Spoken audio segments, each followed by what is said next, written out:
Hi guys, I'm Brian.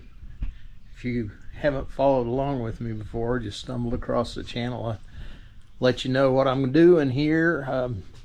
I bought this 78 GMC Birchaven 23 footer almost a year ago now, and this is my workshop, so it's not been very well heated and cooled, but I've still got quite a bit done. Let me show you where I'm at now. Gonna mess with the engine a little bit, so I've got the battery charger on there to top that off. I've still got to do some stuff on the front wheels, rotors, but I went ahead and slapped my new tires and wheels on there. They're not pretty, but they'll roll.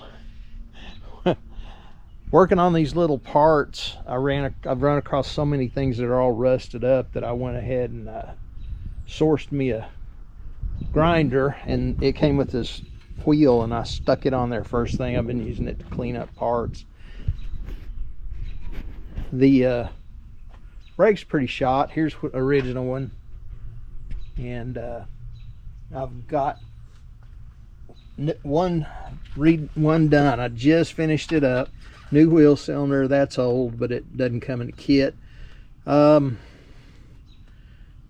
brake, all the adjuster.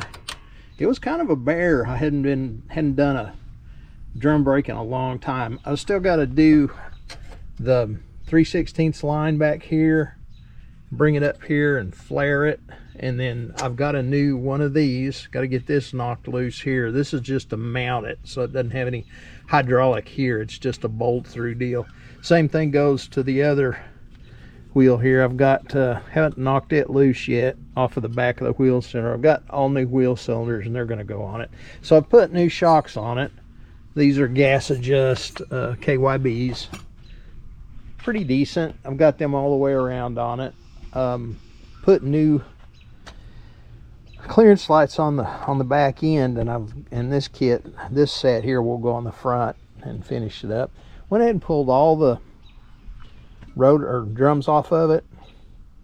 They were pretty rusted up and still are kind of scroungy looking, but I ran a wire brush across all the surfaces here, and I'm probably gonna get like a sanding flap wheel and run across there.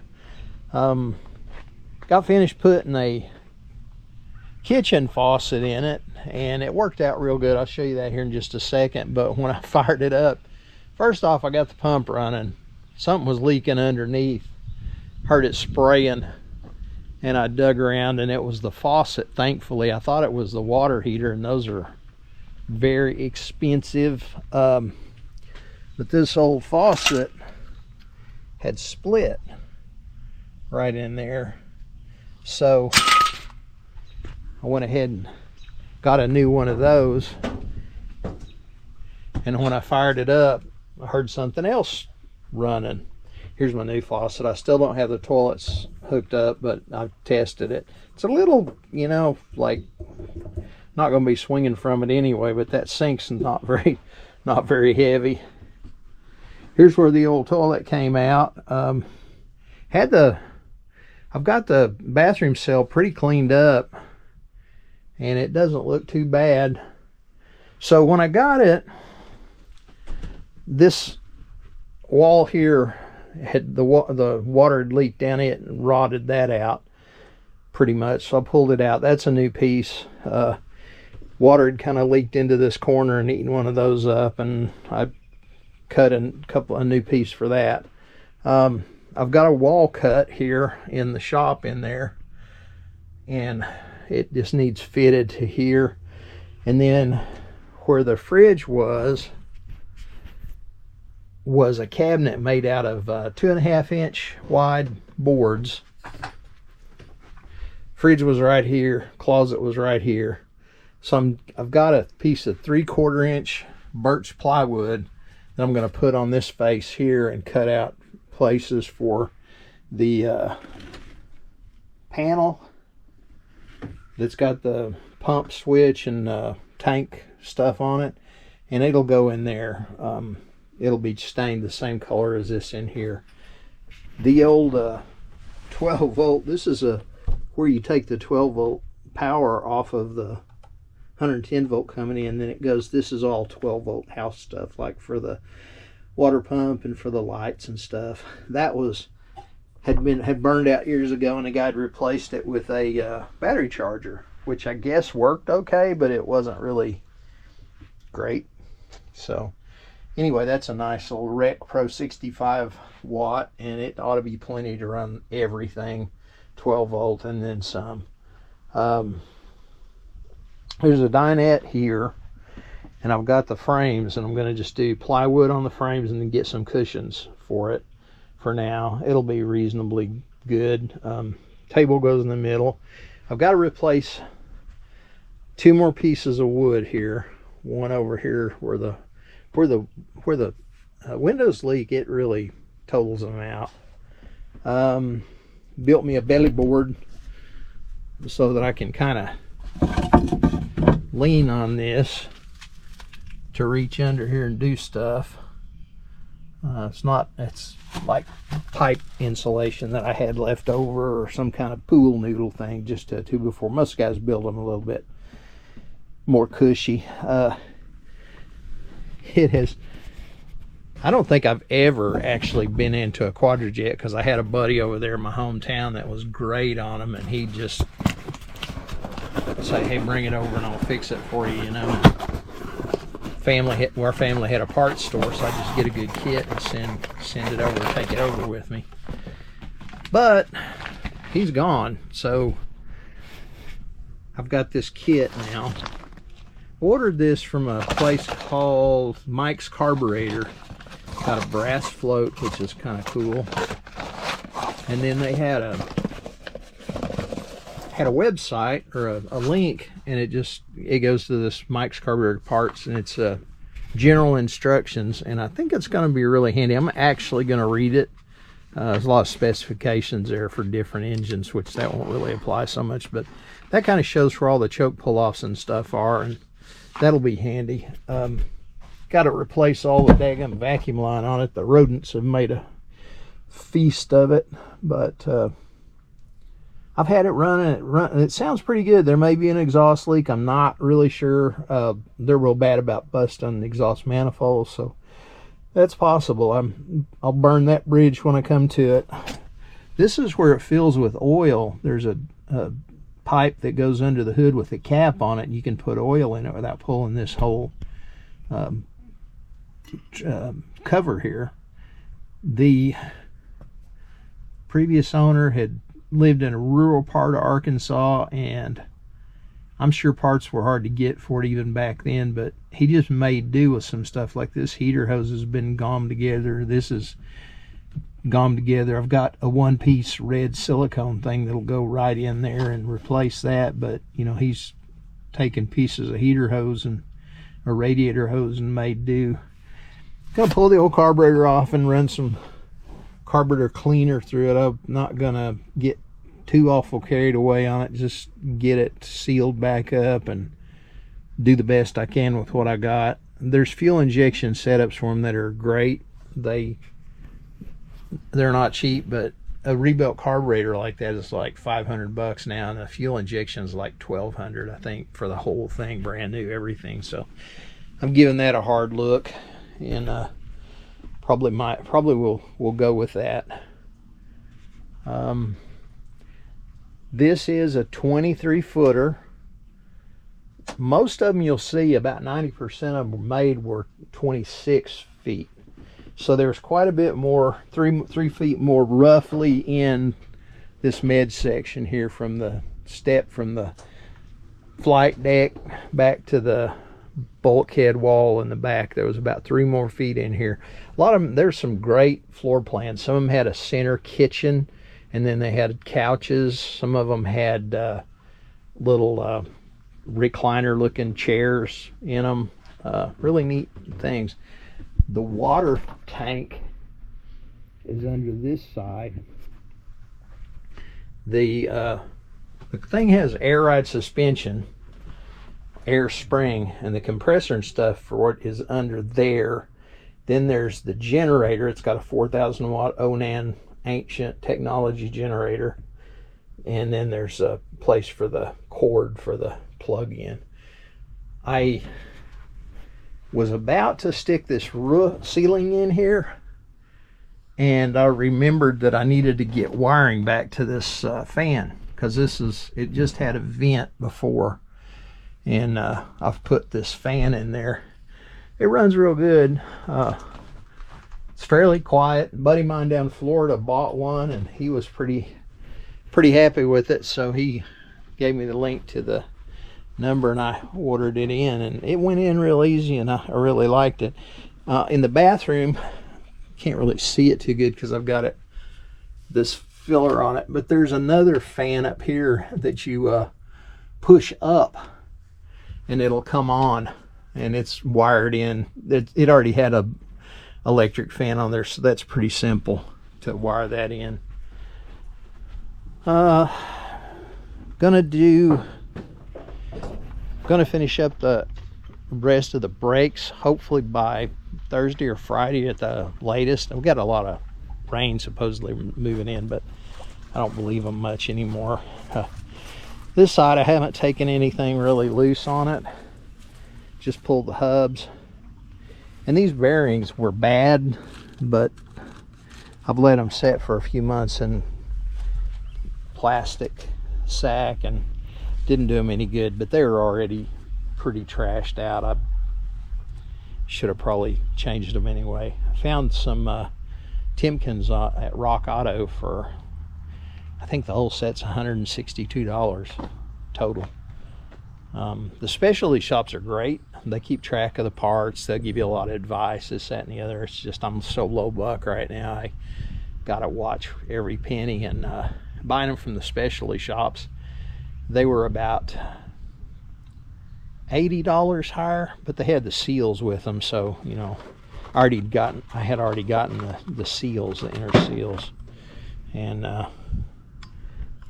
they'll just go right in there. This is one of the new ones here. This cone, if you're looking at it from this angle, it looks kind of discolored. If you get some light on it, it looks okay, like it's good and shiny. I'm not going to say they're cheap, but they're good insurance. The outer bearings, a lot of them were pretty bad shape, strangely enough. So I'm kind of glad I got all those. So there's the old water heater, and it's rough looking. It had dirt dauber nests all in it, and the flame goes in here, and then it comes out the exhaust up here. So I was running, I ran that full of water, the burner heat exchanger part, ran it full of water, and then I vacuumed it out the top and drained it out, and got a whole bunch of mud and dirt and stuff out of it. Same kind of thing on the heater. This is the heater in and out. I'd run water in here and put the vacuum hose around here, running a wet vac, and it'd pull it through there, and it pulled a bunch of garbage out of there. The pilot, well, not pilot, the ignition or the burner part of it is a little more isolated and farther away from the exhaust than the water heater is, so I'm thinking it's going to be okay. There's the furnace. This is just the air handler part of it, or the ducting part. You take that cover off, you can see in the whole back of it. This thing had, or has, that gray pipe in it for the plumbing, and I got the sink fired up, turned on the pump, everything was copacetic, and turned it off and sitting there listening. Seemed like I could hear a tiny little spray, and then the pump kicked on, pressurizing the system again, so I knew I had a leak. Well, using my super hearing, it's a joke, I finally chased it down to way under here, and there's where that brass fitting and that red handle is, I had to replace that fitting. It had a plastic one there where those gray pipes go into it, and I had to replace it with a brass one. And nobody had it. So I ended up ordering that, and it was a 1/2-inch pipe tee, which seems like it'd be fairly simple to find, but I didn't really know what I was looking for at the time. I was looking for one with those fittings on it. Those fittings have this little flare type deal on the end of them, and maybe more round, maybe a little more rounded than that, but they ended up just bumping into that 1/2-inch inside of that 1/2-inch fitting and sealing up just fine, because I ran it quite a lot after that and was on it with a flashlight making sure it didn't leak. And then I heard something else, this tiny little hissing sound, and the pump wasn't even kicking on for a long time. And then it finally kicked on because it lost enough pressure. Went in the bathroom in there and was listening. I could hear it in there. And I'm like, oh great, because there's stuff in there you can't really get to without disassembling the interior. But come to find out, it was the toilet. So I thought, well, that's not uncommon for the valves to leak, you know, and no big deal. So I finally figured out how to pull it off. One of the fittings goes here, and to access it, or one of the flange bolts goes here, and to access it, you've got to go through the top, and they had this little plug, so you take that sucker off,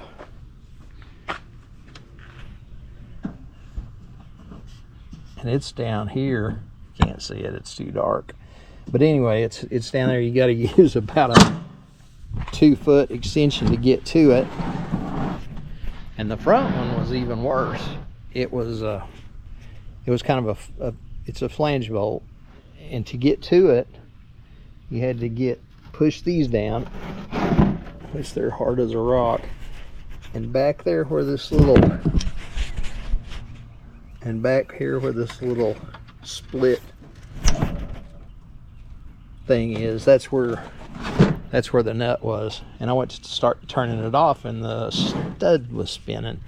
So I had to grab some vice grip, needle nose vice grips, clack onto the top of that sucker, and then turn it off with an open-end wrench about 1/3 of a turn at a time, if that much. It took a minute. But yeah, things are coming together. I've always got something new to work on it, so I don't get bored. The little generator is pretty cool on these. It's a 4 kilowatt, 4,000 watt.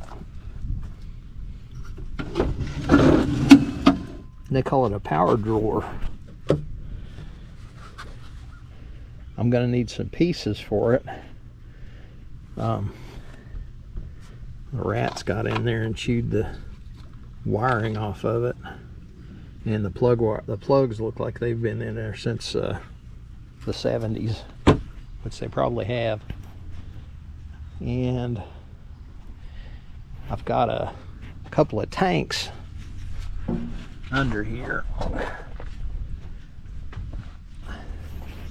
The big tank up there, you can see this pipe goes back to it. It's broken along the bottom. I can see it cracked where they've hit something with it. I'm hoping I can fix that, because it's all there and there's just a crack going all the way across it at the sump. This tank, they bottomed out somewhere on this little skid plate, pushed it up in there, and it broke the whole thing. This one's 24 by 24 inches and 6 inches deep, and I'm having trouble finding it, but it's where the water for the kitchen sink and the bathroom sink end up. And then there was a fitting that come out of here, goes over to here, and Y is in where you can pull just that one and drain just that tank, or pull this one and just drain the toilet and shower, which is what goes in this one. So I think I can figure out something on it. It's the original tank, 111177, I think's what it says. Yeah, made it where they made it. Like I said, I'm having a little trouble finding that one. Anyway, surely something will happen. So up there a little farther, if you can see those that go all the way across side to side, those are the fuel tanks, and they're just about 6 inches deep. They made everything really tucked under here to try to keep the floor low, and there's not a lot of ground clearance on them, but they handle really good because the center of gravity is low on them, and it was engineered that way. So anyway, it's been a long time since I did a check-in. If you haven't seen any of my other videos, I'll put a couple of links on the back end of this thing, and it kind of, there's one that shows where I went to look at it in the salvage yard. I ended up getting it and having it pulled 550 miles here to the house. I live around Nashville, northeast of Nashville, and this little dude was down by DeQueen, Arkansas. So probably could have found a nicer one, but this one was, floor plan was exactly what I wanted, and I had enough money to afford it at the time. So here we are. There's that suspension system I was talking about. They call these things bogies, where they're pivoted in the middle and they go out to the either side. These move independently of each other. Then this is my spring that jacks it up, and it also, there's a ride height valve here that keeps it at the right level if it's adjusted right. If something goes south on the air system, you can turn this off and then just air it up with a compressor and get it raised up and kind of run it manually. Everybody adds those in. Yeah, I don't know. It's a neat little RV. They used to be super expensive, and about 5 years ago, 5 to 10 years ago, they really spiked in cost. You can still spend a lot of money on them, but if you can do all the work yourself and don't mind scrounging pieces up and making some road trips, that sort of thing, pretty cool little deal. It'll look a lot better pretty quick, I hope, when I get back onto the interior. I'm planning on getting the brakes sort of put to bed here with new brake shoes on this and on the other side, and then the lines, the hoses I can get to. I've got a new master cylinder. I'm not sure if any of that's really going to work that great, but I can always start swapping parts out once I get everything going. I'd like to have these brakes all done by this week, and then when my bearings are supposed to be here Thursday or Friday, and that'll be another half-a-day job to knock those into those hubs and polish them up a little bit more, get them greased up and everything, and then they just go on here just like an old school drum brake. I mean, because that's what they are. You just inner seal rides in here, the inner bearing rides here, the outer bearing rides here, and put it on there. There's a washer, there's a nut, there's a cotter pin, and it's on there, and you pop a cap on, and then your drum's on there, you're ready to go. So that's pretty straightforward. Shouldn't have anything jump up, I hope, because I had them off already. So there's that. Anyway, I'm rambling. I'll load something back up here when I get a little more stuff going down the road. I think I'm gonna just get rid of that ancient potty and get me a newer one. They're not as expensive as I thought they were. Like Amazon's got them for like $150 for a decent looking one, 150, 175 for an Aqua Magic, that same brand, only a new one.